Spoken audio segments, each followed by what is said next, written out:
Morning, Stampers. Hello and welcome to the LovenStamps Studio. My name is Meg and I have a project to share with you. We're making a Christmas card this morning and it features the suite that I've been focused on this month during October. And so this is the fourth card that I have to show you. It's part of LovenStamps Monthly Tutorials. This is Ornamental Christmas, which is sort of an unassuming Christmas set. But the thing that is amazing about it is it has this designer series paper. Let me pull this one out here, which is black and white on one side of all these papers. And then all beautiful gold foils with black and white on the other side. And I'll just pull these out here. I've used up so much of my paper, it isn't even useful to show you the ones from the package that I've had open. I have to open a new one to show you. So here are the gold foil papers. Lots of good choices here. So loving these. And then here are the black and white sides. And so there's benefits to using both sides. I'm going to show you a really easy way to do some coloring on those papers this morning. And hey, Tanya. Yeah, make sure you guys say hi when you're jumping on. And it's always fun to know who's watching now and who's watching later. I'm going to show you some really easy ways to do some coloring to make these custom for yourself. So if you're thinking, I do not want to send black and white Christmas cards, that's totally fine. I've picked 4 colors to share with you, and they are some of my brights and favorites. And so, drum roll, I asked for input earlier this month. If you were hoping for a blue card, then today is the day. I went back and forth between Summer Splash and Coastal Cabana, and I ended up going with Summer Splash because it's a little bit stronger of a color. So I'll show you the 2 cardstocks next to each other. You could also make this card in literally any of all of the Stampin' Up! Colors back there. All you're gonna need is your ink pad and some cardstock to match. So with that, let's go ahead and drop our camera down and get started on some of this project here. So, all right, I have a piece of the cardstock here. This is our card base, and it is going to be 11 by 4 1/4, and then you're going to score it, go this direction, at 2 1/4 and 7 3/4. And if you're like, oh, I'd love to have this all as a PDF, there's 2 ways you can get that. One is to place an order of any size in my online store this month during October, and then you're going to get the PDF after the end of the month of all of 4 projects for this month with cutting sizes, pictures, all kinds of directions, all kinds of the pieces you need. And then if you aren't placing an order, you can also get these PDFs after the month is over. I have them in my LovenStamps Card Mart Etsy shop, and there's a link in the video description to information on both of those ways to get these. So anyway, card base is a gatefold, and it's going to fold up this direction. So we are going to decorate the top and the bottom panels. This top one is a 3 by 4, and this bottom one is 2 by 4. This is a really efficient way to cut your designer series paper, because if you think about it, you're going to have 12 by 12 sheets, and you can cut them into strips that are 4 inches wide, and then you can cut the pieces you need out of these 4-inch strips. So this would be a really easy card to make over and over again, because it's a really efficient way to cut your paper. And if you wanted to keep it like even, so you're not like running out of one over the other, you could even alternate and have some of them be this direction and some of them be this direction, like with the gold on top or the gold on bottom. So you're using your papers pretty much evenly. So, all right.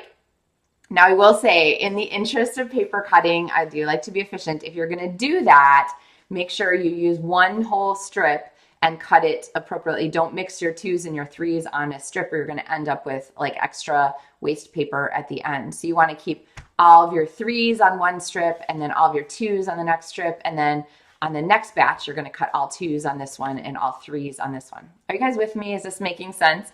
Anyway, so yeah. Oh, hi, Inika. Inika says hi from the Netherlands, and it's 4:30 there, and it's winter time. Oof. Well, we had some cool weather last week, so I kind of get it. We haven't had, I wouldn't call it true winter yet for sure, but. All right, now when we want to make this a card, I don't really want to just stick some black, white, and gold paper on top of my Summer Splash. So what I want to do is bring in some color on our paper. And so for that, I have a piece of the Stampin' Up! Grid paper, which makes a really great background. And I'm going to bring in my Summer Splash ink pads. So let's pull this in here. And we're going to get our cardstock out of the way to keep it safe. And I'm going to use my blending brush to pick up color from my pad and then burnish it across my designer series paper like this. So I'm just going to come across and add some color. So now we have a pretty gold paper that also features our color of choice. So you can do this to adjust any of the papers to be colors you like. And then I'm going to do the same on the bottom. I'm going to show you two other ways that I've used these papers here on these projects where I didn't just blending brush cover the whole thing. But if you do blending brush cover the whole thing, hi Joan, it is important to remember that the gold paper is going to resist the ink. So I think you can even see on here, see there's like kind of a smear of the Summer Splash ink. You want to make sure you take a bit of tissue at the end and run across that to wipe away any extra. You can see there's quite a bit of the ink that is stuck to the gold because you don't want that to rub off on your fingers or the rest of your card while you're working or whatnot, okay? Now, you can also use this gold paper. Let me get the example. My hands are a little inky. Actually, here, hold on a second. Super handy. You can use your Stampin' Scrub as a way to take off extra ink so you don't accidentally get that on your project. Oh, I have mailbag to share today too, by the way. Don't let me forget. Okay, so here is the gold paper without the color. And so this is a different card we've had. And this was an earlier one during the month of October. So you can find this on the LovenStamps blog, and a fun fold card that used both sides of the DSP. So you can use the gold without coloring it. This paper here, I used early. This is the first card I shared with this. And this one was done in Granny Apple Green. And instead of coloring the background, I used my my markers, one of the markers called Stampin' Blends markers, and I colored the tree openings. And so the white trees became green trees, and that really added this background here. So this is blending brush background here. This is a black and white paper that I added that color to. See how that works? And in the interest of saving paper, remember, you can cut out this background here to use on something else. So, all right. So there is another example. Oh, this is blending brushed. Also, this is gold and white, or gold, white, and black, unless you blending brush turn it green. So there's another example. Again, these cards are included in that PDF. So let's see.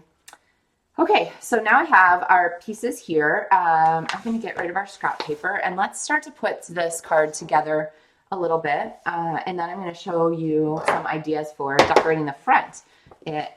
Including, somebody asked me at the very beginning, they're like, I can't wait to see you use that little like stripey swag stamp, Meg. So I'm going to use that one today.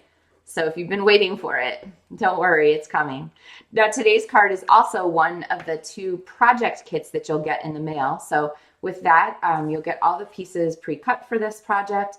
And they come in the mail, and then all you need to do is add your stamps and ink, and you can assemble. So this is one of the 2, and then I'll show you the other at the end. That's if your order is $60 or more before shipping and tax, then you get those card kits to go from me. So yay. Oh, good. Sue says it's looking good with the Summer Splash. I don't know. It's Summer Splash. Maybe could we not use it for a Christmas card? I think we're good. I think we're good. All right. Oh, Inika says no snow there in years. Well, you never know. I would hate to wish snow on anyone, but it is kind of a fun, like novelty, I guess. All right, so now let's look at the dies we have here. We have a number of them that are part of this Modern Christmas. The star die is the one that I used most recently. This is the other card kit that you'll be getting. If you earn LovenStamps card kits to go for October. So this is kind of a fun fold here. And this circle and this star are wonderful. The circle is kind of an ornament size to go with any of these dies, as well as this little Christmas tree one here. So we're going to choose these 2. And we're going to bring this one into, now this is the ornament center here. We're going to use it for something a little different, as I love to do. So we're going to pull these out here. Now, I want to add a Christmas tree to this. So we're going to go ahead and we're going to die cut our Christmas tree from another piece of the designer series paper. So this is going to fit here. But when I pop this on, it doesn't really stand out very well. It gets lost a little bit. So the nice thing about this set is it includes a circle. So it's the circle that's perfectly sized for these and means that you can cut from cardstock a piece here to match and really make this a strong focal point. Okay, there's no doubt now that this Christmas tree is really standing out here. So let's go ahead and pop some dimensionals under here to hold this on. When you're gluing layers like this circle, you want to be careful to make sure that your adhesive goes only where it should. In other words, you don't want to seal your card shut. You don't want to glue it down below this opening, or you'll end up gluing your card shut, and that is not so great. All right, now I have my Christmas tree, and I'm going to go ahead and pop some glue on here. And getting down towards the end of this glue. Pop that on like that. Okay, and again, this is the same modern Christmas paper. But I really want this tree to have a little bit of gold on it, because otherwise it's getting overpowered by the gold in the background. So this is where those little circle dies come in. These make great ornaments. Now, I was looking at my paper. I'm like, okay, I need some, how big do I need for this? Wait, do I have a scrap that fits this? And check this out, the little scraps that come from cutting out the stars. I don't really want the big ornament. It's a little bit too big for me, but this is a really easy way to cut out 4 little ornament circles from what would otherwise be trash.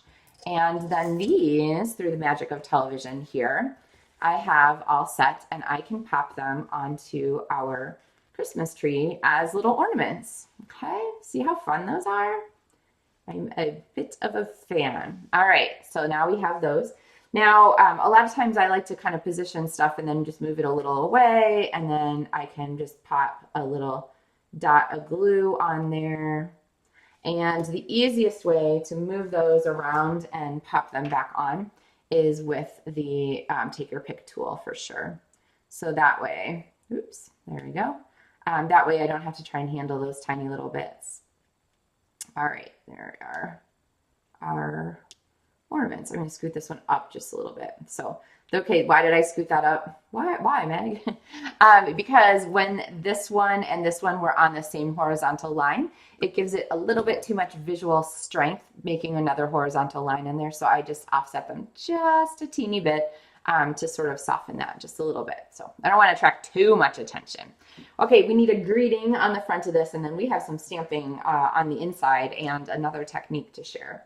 So for our stamping, I really like this greeting here that says wishing you peace and joy, but it is really overpowering here as a long line. It's too big. You could stamp it across there, but I feel like it's too much. So we're going to do ours a little bit differently. I'm going to open up my StazOn, which is the black pad that I've been using this set of projects for the most part, because okay, why am I using StazOn? Well, first of all, let me stamp fast because I don't want my ink to get dried out. Oh, that's really crooked. Let's try it again. Yeah, slightly less crooked. Okay, hold on. I'm gonna grab another piece here because you know what? You end up with a zillion of these scraps, and it's easier to start with a straight stamping. So let me just toss those. And the reason that I ended up with a ton of these particular, oh goodness, I am on a roll here, particular sizes is from cutting the centers of this card. So there we go. Finally, only 4 tries. How many times does it take you guys to do this? Okay, closing my StazOn pad. It is alcohol based, so it tends to dry out a little bit more than a regular classic Stampin' pad.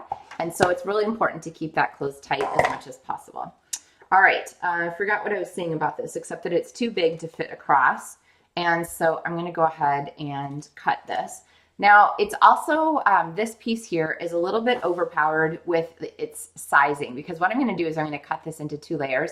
So I want this to be a little bit tighter here. and not be quite so broad because I don't want it to have so much visual white space on our projects. So the paper trimmer that we have with Stampin' Up! Is so fabulous for cutting tiny bits. I put this inside here, and all I have to do is hold down the plastic overlay, and it's going to hold that paper in place. Okay, try to remember to keep your scraps out of the track. But it's going to hold that paper in place and let me cut a straight line right across just that tiny scrap that I've cut off. And I'm going to do the same for the bottom. So I'm going to line this up. I'm going to look and make sure that it is in line here, straight. And maybe I'll nudge it a tiny bit.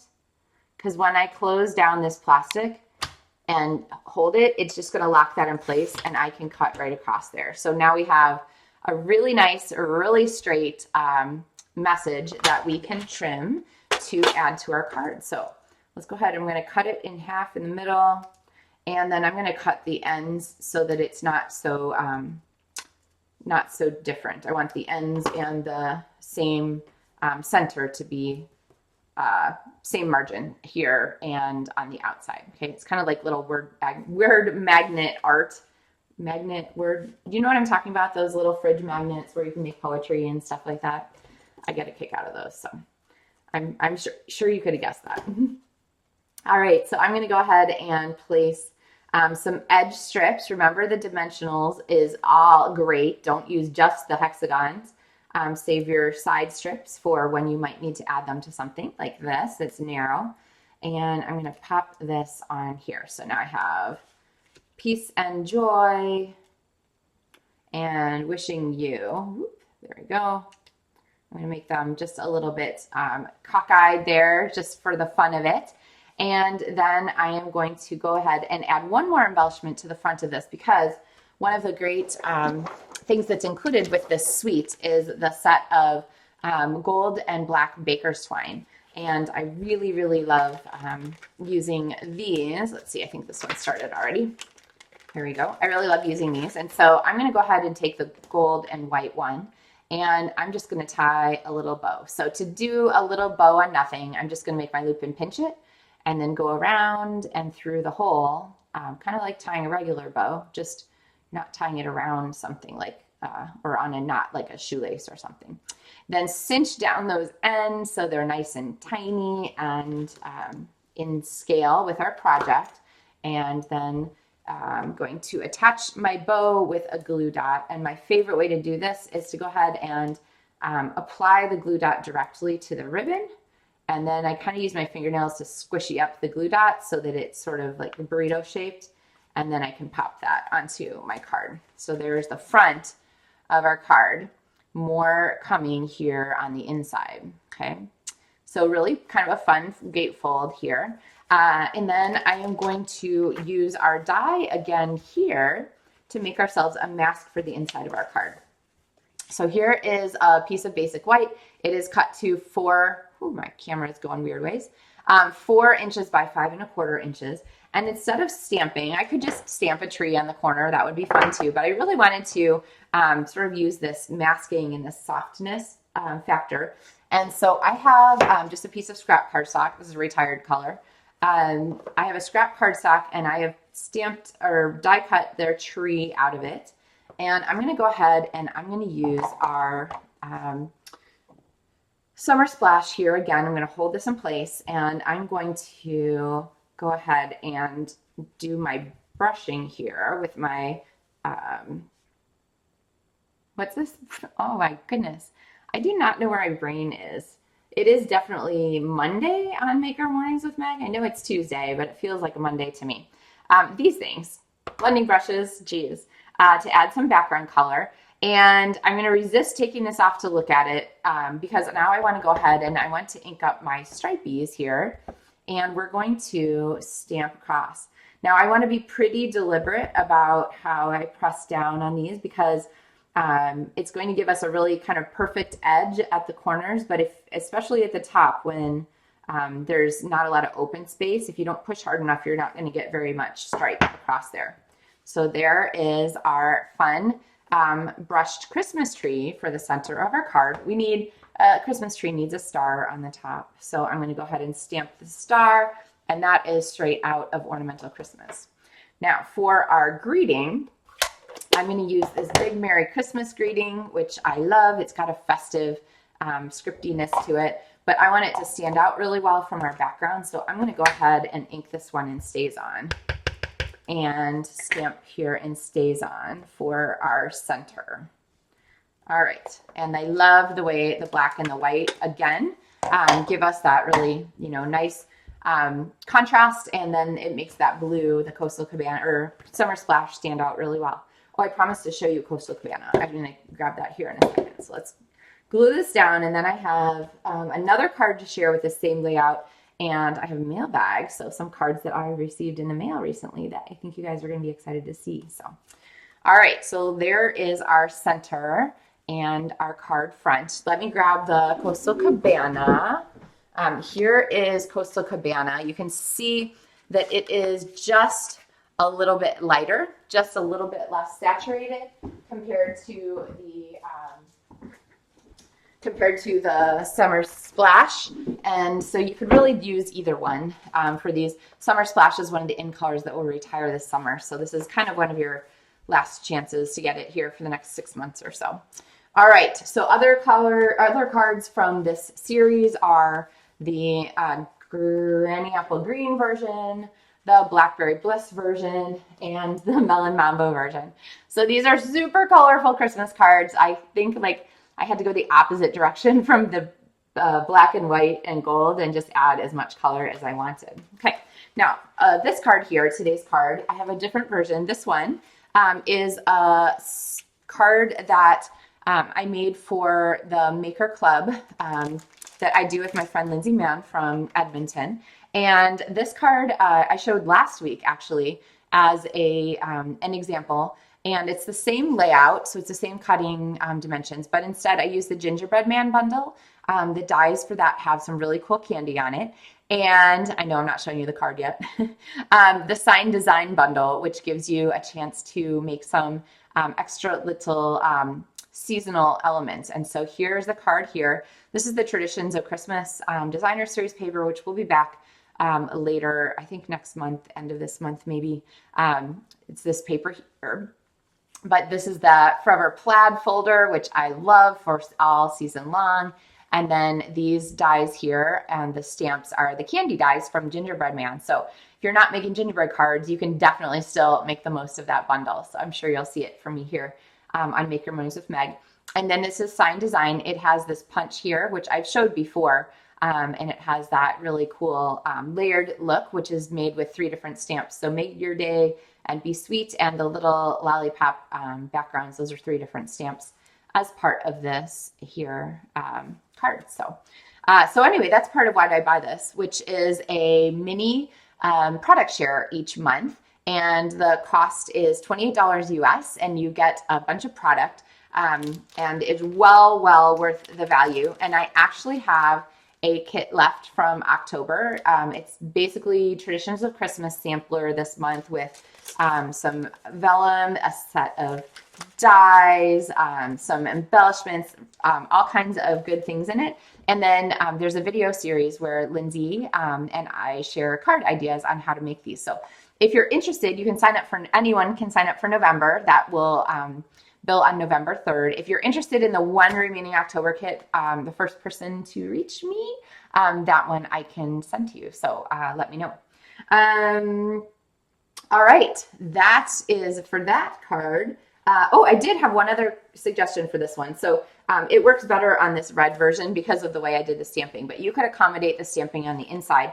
If you wanted this to be a gift card holder, all you would have to do is attach the 2 sides here, just put a little adhesive here, and you could glue this down. And now this is a pocket card where you can put a gift card. So obviously you'd want to keep your decoration up on the sort of the high side of the inside if you're going to turn this into a gift card holder. But it also works great as a card that you can open fully. All right, mailbag. I have a couple of cards here. This one is from my friend Laura, and she sent a trick or treat card. Yay! I do love trick or treat Halloween cards, and oh my gosh, I think it's because I love orange so much. So these rhinestones are super fab. So thank you, Laura.